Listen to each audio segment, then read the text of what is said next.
بسم اللہ الرحمن الرحیم اللہم صلی علی سیدنا و مولانا محمد معدن الجود والکرم و آلہ و بارک وسلم۔ آج ہم نحوی تحقیق کے بارے میں سمجھیں گے، یعنی نحو کن کن چیزوں سے بحث کرتا ہے، نحو میں ہم اسم، فعل یا حرف کی کس طرح سے تحقیق کر سکتے ہیں۔ آئیے اسٹارٹ کرتے ہیں۔ نحو میں ہمارے پاس تحقیق کے لیے یا تو ہوگا اسم یا پھر ہوگا فعل،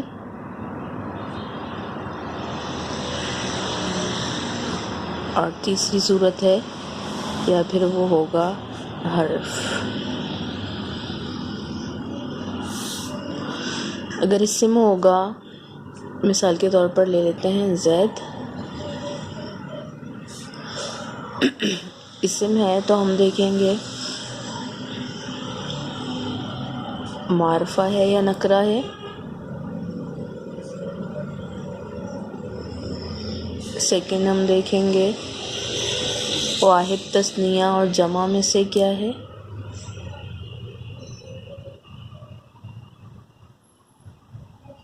اور نمبر تھرڈ پہ ہم دیکھیں گے مذکر مؤنث میں سے کیا ہے۔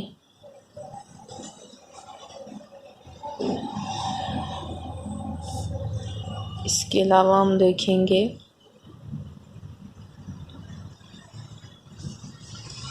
معرب مبنی میں سے کیا ہے۔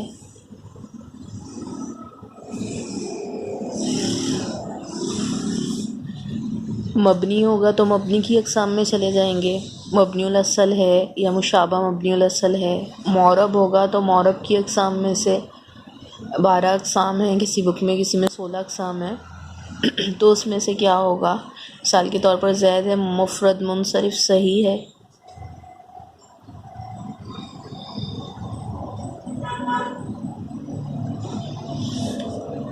اچھا، اس کے علاوہ ہم دیکھیں گے اعراب۔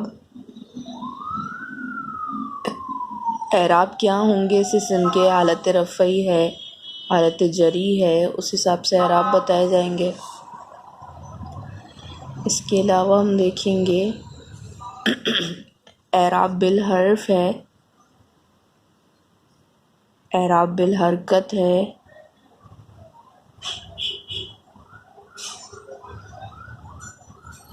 اعراب کی وضاحت، ٹھیک ہے۔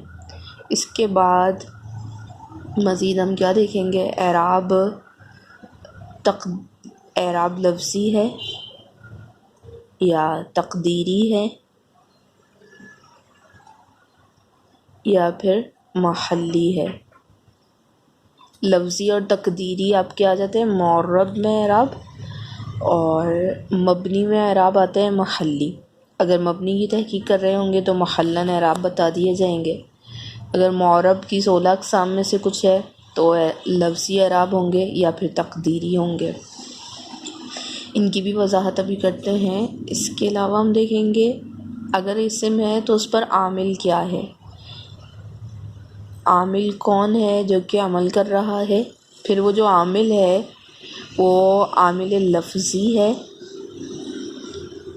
یا معنوی ہے، ٹھیک۔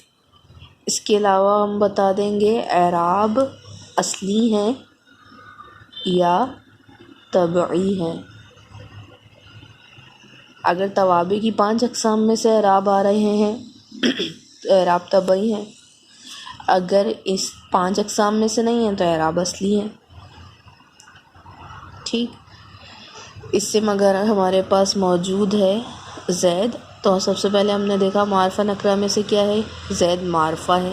معرفہ کی اقسام میں سے، معرفہ کی 7 اقسام میں سے اس میں علم ہے، ٹھیک، علم ہے تو معرفہ ہے۔ پھر واحد تثنیہ اور جمع میں سے کیا ہے، تو واحد ہے، ٹھیک، تثنیہ اور جمع نہیں ہے۔ مذکر مؤنث میں سے کیا ہے، مذکر ہے، مؤنث نہیں ہے۔ معرب مبنی میں سے مبنی نہیں ہے، معرب ہے، کیونکہ تینوں طرح کے اعراب اس پر آتے ہیں۔ پھر معرب میں سے، معرب کی 16 اقسام میں سے مفرد منصرف صحیح ہے یہ، ٹھیک، اعراب اس کے حالت رفعی، کیونکہ ابھی عامل کوئی موجود نہیں ہے۔ اچھا، اعراب بالحرکت آتے ہیں زید پہ، یعنی دو پیش کی تنوین حالت رفعی میں یا دو زیر حالت جری میں، تو اعراب کیسے ہیں؟ جو کہ حرکت سے آ رہے ہیں۔ اعراب بالحرف کون سے ہوتے ہیں؟ جو کہ حروف سے آتے ہیں، ٹھیک، جیسے مسلمون جمع کی یہ حالت رفعی آتی ہے واو سے، اسی طرح مسلمینہ جمع کی حالت نصبی و جری آتی ہے یا کے ساتھ۔ تو اس طرح کے جو اعراب ہیں جو کہ واو سے یا سے یعنی حروف کے ذریعے آ رہے ہیں وہ اعراب بالحرف ہیں۔ اس کے علاوہ اعراب لفظی، تقدیری یا محلی، تو محلن تو ہو گئے جیسے مبنی کے جو اعراب ہیں، ٹھیک، مبنی جیسے اس میں اشارہ، اس میں موصولہ، ان کے اعراب چینج نہیں ہو رہے ہوتے، یہ مبنی ہوتے ہیں، ٹھیک ہے۔ تو اب ہم یہ تو نہیں بتائیں گے کہ لفظی ہیں، تقدیری ہیں، اعراب کیسے ہیں، کیونکہ اعراب تو ان کے چینج ہی نہیں ہو رہے، تو ان کو ہم بتاتے ہیں محلن، یہ والے اعراب۔ اس کے علاوہ پھر معرب کے اعراب ہوتے ہیں لفظی یا تقدیری۔ لفظی جو کہ لفظوں میں نظر آتے ہیں، جیسے زید کے اعراب ابھی ہم پڑھ رہے ہیں، حالت رفعی پیش سے آئے گی، ضمہ سے آئے گی، حالت جری کسرہ سے آئے گی، یہ ہیں لفظی اعراب جو کہ لفظوں میں نظر آ رہے ہیں۔ تقدیری اعراب کون سے ہوتے ہیں؟ جو کہ پوشیدہ چھپے ہوئے ہوتے ہیں، جیسے ہم پڑھتے ہیں موسیٰ، لبنہ۔ اب لبنہ جس پہ کھڑی حرکت ہے، یا موسیٰ، عیسیٰ، جن پہ کھڑی حرکت ہے، یہ حرکت چینج نہیں ہو رہی ہوتی۔ اب اگر ان پہ کوئی حروف جارہ بھی داخل ہو جائیں تو لبنہ اسی طریقے سے رہے گا کھڑی حرکت کے ساتھ، ٹھیک، اور حروف ناصبہ داخل ہو جائیں، ٹھیک، کچھ بھی عامل نصب دینے والا، جر دینے والا، کچھ بھی عامل داخل ہو جائے، ان کی کھڑی حرکت چینج نہیں ہوتی، تو یہ ہیں یہ معرب کی اقسام ہی، ٹھیک، معرب کی اقسام ہوتے ہوئے ان کے اعراب چینج نہیں ہو رہے، تو یہ والے اعراب ہوتے ہیں تقدیری، یعنی مقدر ہیں، پوشیدہ ہیں۔ جس طرح تقدیر پوشیدہ ہے، ایسے تقدیری اعراب کیا ہیں؟ اعراب تو ہیں پر پوشیدہ ہیں، لیکن محلی بالکل اس سے جدا ہیں۔ محلی آئیں گے آپ کے مبنی میں، اور لفظی اور تقدیری اعراب آپ کے آ جائیں گے معرب میں۔ اس کے بعد ہمیں بتانا ہوتا ہے عامل۔ جیسے زید سے پہلے عامل کیا ہے؟ جس نے زید کو کوئی بھی اعراب دیے ہیں، بالفرض زید سے پہلے فی حرف جر ہے تو فی زیدن ہو جائے گا، تو ہم بتا دیں گے فی جو ہے عامل ہے۔ پھر عامل جو ہے لفظوں میں موجود ہے یا معنوی ہے، تو عامل معنوی تین ہی ہوتے ہیں، مبتدا سے پہلے، خبر سے پہلے جو لیتے ہیں ہم، اور تیسرا ہوتا ہے فعل مضارع سے پہلے، ٹھیک۔ تو اس کے علاوہ جو بھی عامل ہوں گے وہ لفظوں میں نظر آئیں گے۔ مبتدا حالت رفعی میں ہوتا ہے لیکن کوئی عامل نظر نہیں آتا جو اس کو حالت رفعی دے رہا ہے، ٹھیک۔ اسی طرح خبر حالت رفعی میں ہوتی ہے لیکن لفظوں میں کوئی عامل نظر نہیں آتا جو کہ خبر کو حالت رفعی دے رہا ہو۔ اسی طرح فعل مضارع حالت رفعی میں ہوتا ہے جبکہ حروف ناصبہ اور جازمہ سے وہ خالی ہو تو مضارع ہوتا ہے حالت رفعی میں، لیکن لفظوں میں کوئی ایسا عامل نہیں ہے جو کہ مضارع کو حالت رفعی دے رہا ہو۔ تو یہ تین چیزیں ایسی ہیں جن کے عامل ہم کہتے ہیں معنوی ہے، لفظوں میں نظر نہیں آ رہا۔ باقی سب عامل جو ہیں لفظی ہیں، حروف جارہ لے لیں یا کوئی بھی فعل لے لیں جو کہ زید کو حالت رفعی دے رہا ہو تو وہ عامل لفظی ہے، ٹھیک۔ اسی طرح کوئی حالت نصبی دے رہا ہو، بالفرض فعل زید کو مفعول بنا رہا ہو، حالت نصبی دے رہا ہو، تو یہ لفظی عامل ہے۔ عامل لفظی، عامل معنوی، یہ کلیئر۔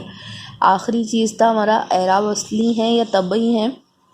تو طبعی اعراب وہ ہوتے ہیں جو کہ توابع کی 5 اقسام کے تحت آتے ہیں، جیسے زید سے پہلے اگر کوئی، یا زید سے پہلے توابع کی کوئی بھی قسم لے لیں، مبدل منہ بدل ہے، موصوف صفت ہے، عطف بحرف ہے، عطف بیان ہے، اور موقت تاکید ہے۔ اگر اس طرح سے پیروی کر کے اعراب آ رہے ہیں تو وہ ہوں گے اعراب طبعی۔ اس کے علاوہ جو اعراب آ رہے ہیں وہ ہے اعراب اصلی، ٹھیک۔ یہاں تک کلیئر؟ اگر کوئی سوال ہو تو آپ کمنٹس میں پوچھ سکتے ہیں۔ اسم کی تحقیق ہماری نحوی تحقیق یہاں تک کمپلیٹ۔ فعل پر آ جائیں۔ اگر ہمارے پاس کوئی فعل موجود ہے جس کی نحوی تحقیق کرنی ہے تو ہم سب سے پہلے کیا دیکھیں گے؟ فعل متصرفہ ہے یا غیر متصرفہ ہے۔ ٹھیک، اگر غیر متصرفہ ہے یعنی ایسا فعل ہے جس کی گردان نہیں بنتی تو اس میں مزید آگے ہم کچھ نہیں بتائیں گے۔ لیکن اگر فعل متصرفہ ہے تو پھر ہم دیکھیں گے کہ فعل ناقص ہے یا پھر فعل تام ہے۔ اگر فعل ناقص ہے، فعل ناقص 17 ہے، افعال ناقصہ، اگر ان میں سے کچھ ہے تو پھر ہم مزید آگے تحقیق نہیں کریں گے۔ لیکن اگر فعل تام ہے تو پھر ہم اس میں بتائیں گے کہ لازم ہے یا متعدی ہے۔ ٹھیک، اگر لازم ہے تو پھر مزید ہم اس میں کوئی تفصیل نہیں دیں گے۔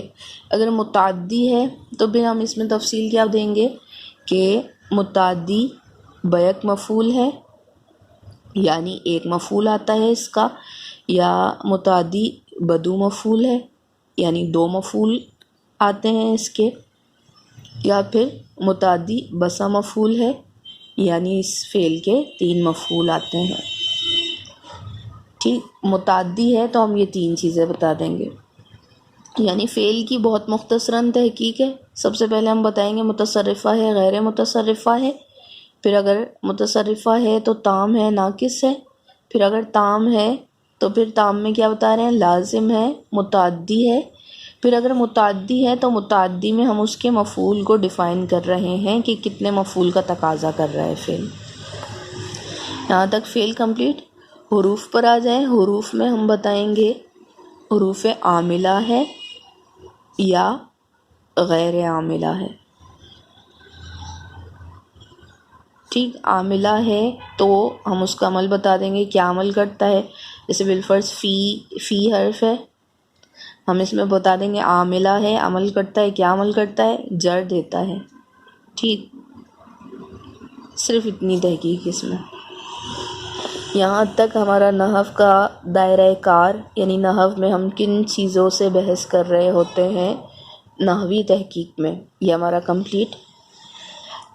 یہاں تک امید کرتی ہوں کہ آپ کو سمجھنے میں آسانی ہوگی اور تحقیق کرنے میں آسانی ہوگی، نحوی تحقیق کرنے میں۔ اگر ویڈیو اچھی لگی تو سبسکرائب کیجئے، شیئر کیجئے، کمنٹس کیجئے اور لائک کیجئے۔ مزید ویڈیو کے ساتھ پھر سے حاضر ہوں گے۔ السلام علیکم ورحمۃ اللہ وبرکاتہ۔